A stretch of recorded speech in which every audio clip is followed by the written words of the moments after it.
पेशाब का बार बार आना।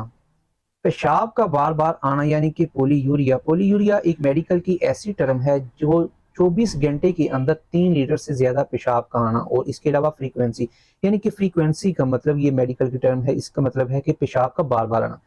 तो हम कोशिश करते हैं कि ये दोनों टर्म्स को एक साथ ही डिस्कस करते हैं। सबसे पहले पेशाब क्यों आ सकता है, इनकी क्या वजूहात हो सकती हैं। तो सबसे पहले डायबिटीज़ के जो मरीज़ होते हैं, यानी कि शुगर के मरीज़ होते हैं, उनको इन्फेक्शन हो जाती है, उनको पेशाब बार बार आना, उनके लिए मसला पेश आ सकता है। इसके अलावा अगर किडनीज़ में इन्फेक्शन है, ब्लैडर में इन्फेक्शन है, या कोई मसाने की कमज़ोरी है, इस वजह से भी वो कंट्रोल में नहीं कर पा रहा होता। और इसके अलावा किडनी कंजेस्टेट करने की सलाहियत नहीं रखता, यानी कि जो बार बार रात को उठ उठ कर पेशाब करना, ये भी उनके अपने काबू में, अपने कंट्रोल में नहीं रहता, तो ये भी इसकी वजह हो सकती है।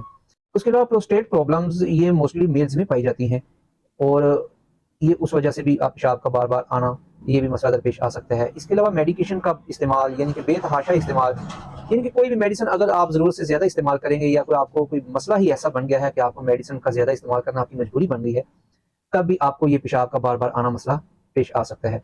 तो अगर आपको ऐसा कोई मसला पेश आता है, तो आपको मुतल्लिका अपने नेफ्रोलॉजिस्ट से रब्ता करना चाहिए।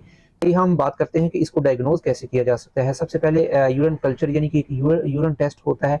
यूरिन टेस्ट के अंदर स्पेसिफिक ग्रेविटी होती है, जो हम उसको चेक करते हैं कि उसका पीएच क्या है। उसके अलावा बेसिक टेस्ट होते हैं। उसके बाद यूरिन के स्पेशल टेस्ट होते हैं, जिसमें हम इलेक्ट्रोलाइट्स चेक करते होते हैं, और इसके अलावा सोडियम क्लोराइड, स्पेसिफिक ग्रेविटी वगैरह, जो खून चेक करते हैं, जिसमें पेशाब पतला आ रहा हो, या किडनीज में कोई इन्फेक्शन वगैरह हो, तो हम इसको उस हिसाब से डायग्नोज करते हैं। तो अगर कोई आपको ऐसा कोई भी मसला दरपेश आ रहा है, तो आप मुतल्लिका अपने नज़दीकी अच्छे नेफ्रोलॉजिस्ट से अपना कंसल्ट करें, और अपने जो भी मामलात हैं उनके साथ डिस्कस करके अपनी बीमारी को दूर करें।